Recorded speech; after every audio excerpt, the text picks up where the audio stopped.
Okay, so starting out here with the mulberry tree. Look at that, we got mulberries. Little tiny green ones. These do have a tendency to fall off in the heat, so we'll wait and see what we can do. I'm not going to count them before they start ripening.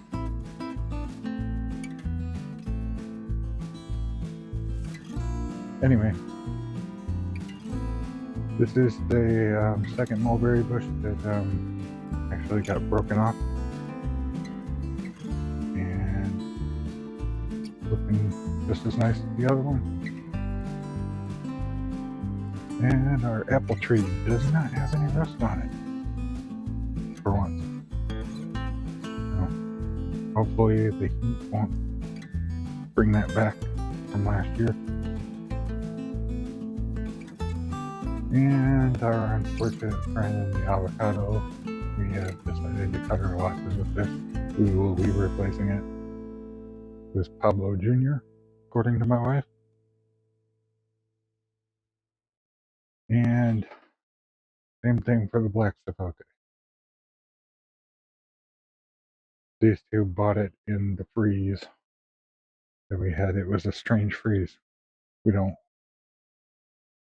just a one night event, and everything got a lot colder than we expected. And this is what happens. So we've got our cilantro growing here. I'm going to get ready to harvest this and dry it all. Probably save a little bit for seed from out. And this is our moringa from last year. That's going to have to come down. Yeah, so if it's in a pot, I'd recommend cutting it off to the ground so that it doesn't freeze. Because, yeah, that's pretty much dead.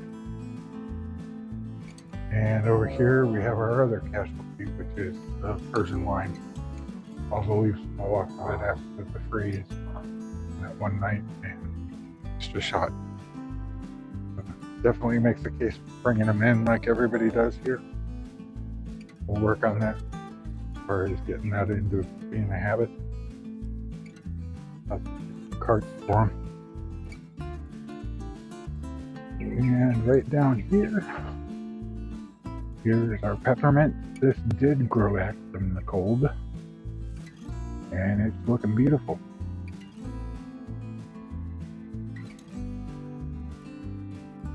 And here we've got our lemon tree, which is doing real nice too. Rosemary, really good. I've already done a harvest on this. Got a pint jar full of rosemary leaves. So we'll be able to cook with those. And I'm hoping to make some cuttings for this. I said it in that moringa video that I was going to do that, but never got around to it. So I'll get that taken care of. Okay, over here, please ignore the stupid weeds here. But if you look in here, the chocolate mint's doing great. Hopefully that'll bulk up when it gets hot. Usually it does with the peppermint, so I know they're cousins. And here we've got another beautiful supply of cilantro.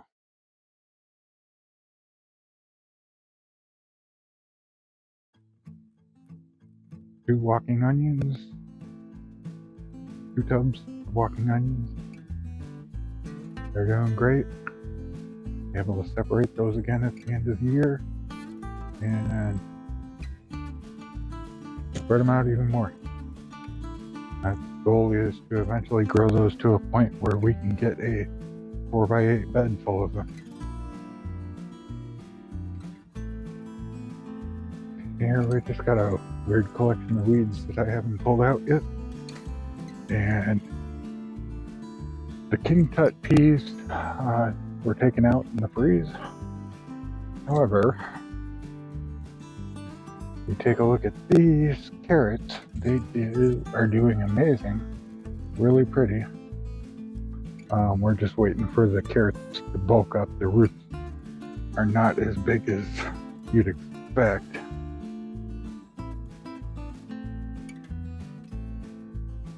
Let's look at them right now. They're getting close.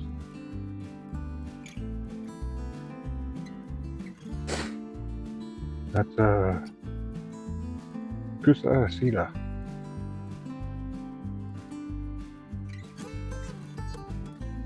Leave that in there. Over here, we had this one part that killed off most of the purple dead nettle that was growing in here, kind of using it as a cover crop. And yeah, gonna put potatoes in here.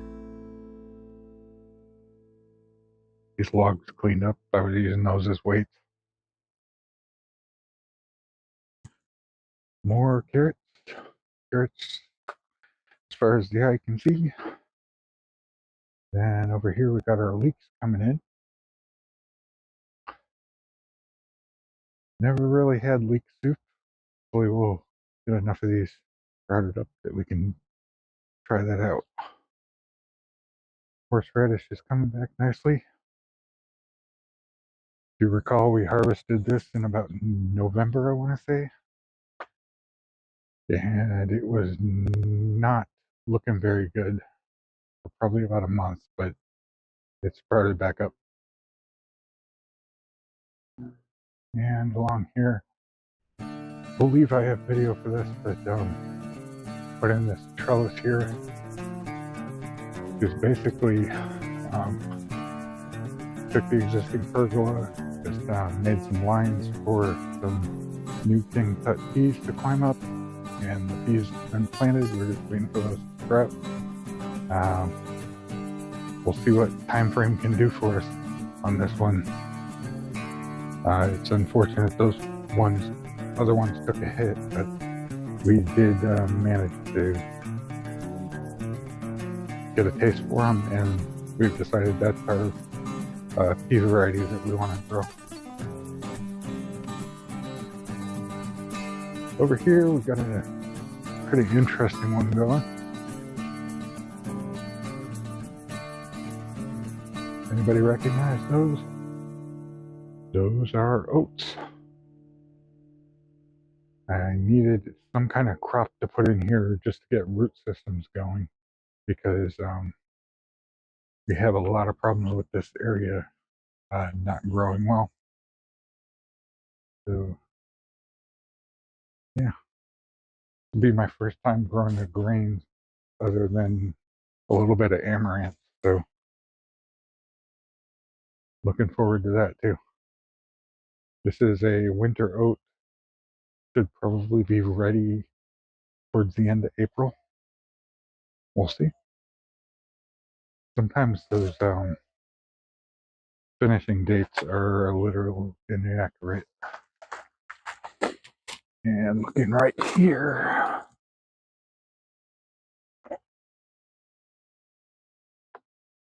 that appears to be some manner of rutabaga, or maybe a turnip. We'll see when it bulbs up. To volunteer. Please ignore what the dog did to the couch.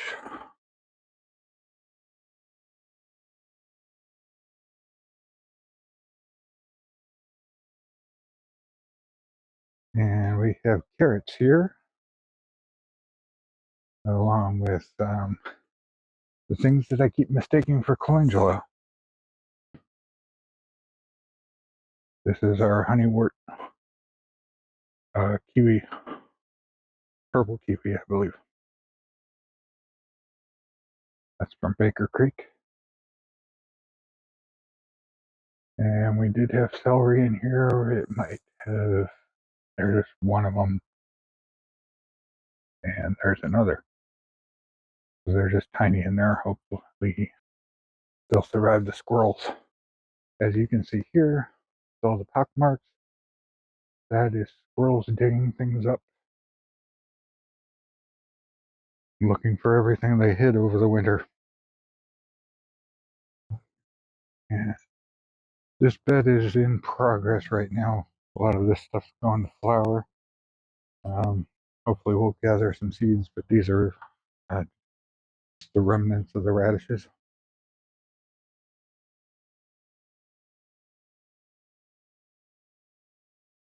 Over here, welcome to the daikon forest.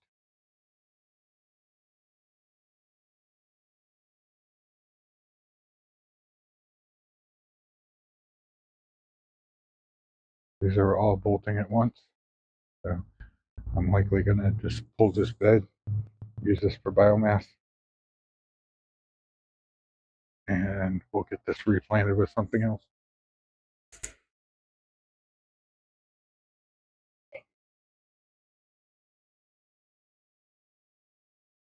All right, over here we got volunteer cilantro. We've got plenty of cilantro now.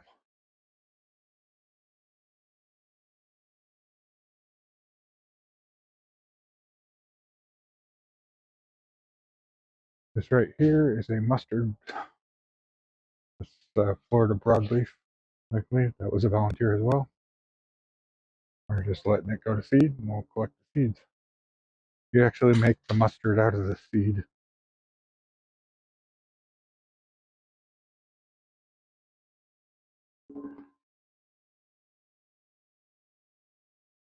Just a nasty compost pile that will be shoveled into the beds soon.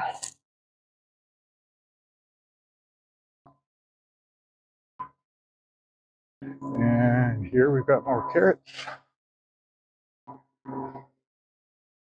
And load to Jesse over at flat 37. Anyways, here we've got our peppermint chard doing really well.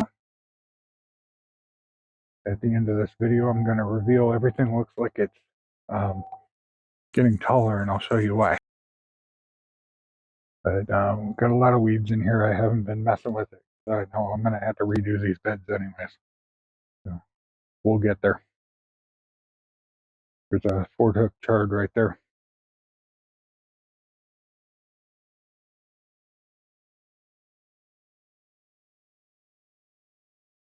And over here, ignore the wild lettuce. More peppermint chard. And some spinach. Looks like there's a Ford Hook over there. And we'll be redoing this bed soon too.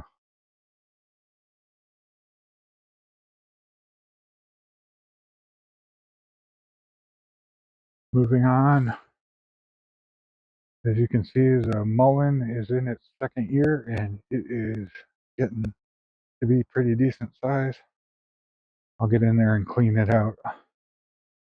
I think I'm going to let this become an herb bed this year. Because we've got mullein in a row here. There is a marshmallow in there somewhere. I'll have to see if it's still alive. Well, I just have to do some work.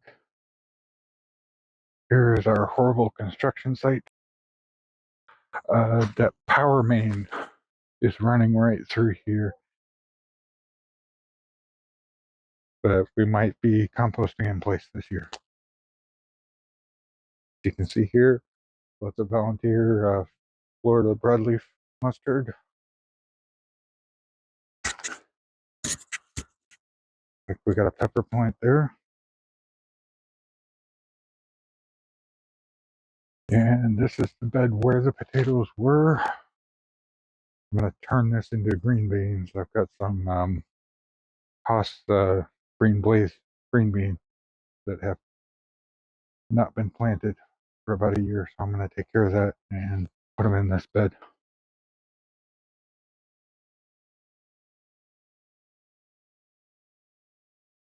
Here you can see our cannas.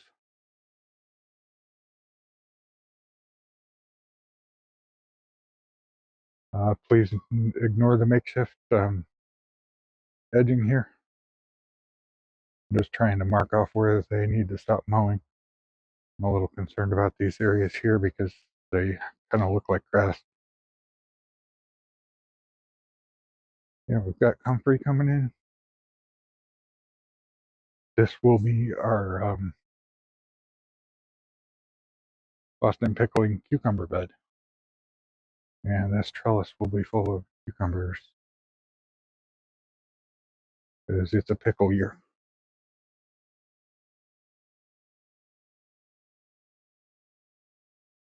And over here, this is a sign of it here. Look right here. This is the new sugarcane sprout.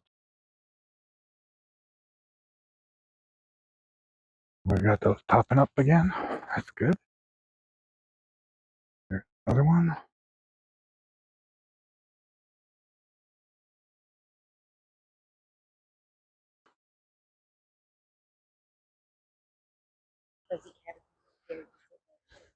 There's a fuzzy caterpillar in your chair. How's the banding look? What? How's the banding look on the caterpillar? I don't know. It's in the grass.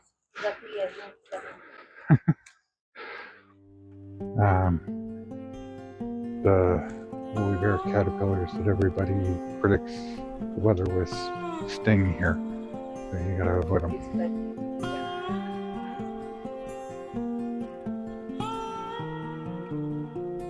Got some Kamatsuna that is seeding here. I'm going to collect the seeds on that. I'm trying to get that used to our heat here.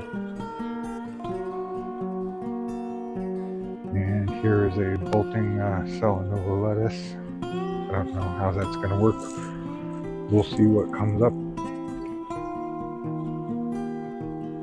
But we're going to get this built soon too. Got to resurrect the green stalk. And along here, got our empty baskets. I think I'm going to try and do some more peas in here. And I had peas in here, but freeze gone. The way of the world. Sometimes it freezes, sometimes it doesn't. Now, if you look over here, I promised to show you the reason why our plants are getting so tall. We now have a farm bin. So, got that full of stuff right now, covered up with leaves so that fruit flies don't get in it. But, yeah, just got a little spigot here, and I can get worm castings. Every week, I'm taking a 32-ounce cup, and I am putting it in this fertigation system. So there's a line here, it siphons into the water lines, and it's dripping worm castings throughout the whole garden. So that's been my latest infrastructure add. Use the worm bins. And it seems to be helping.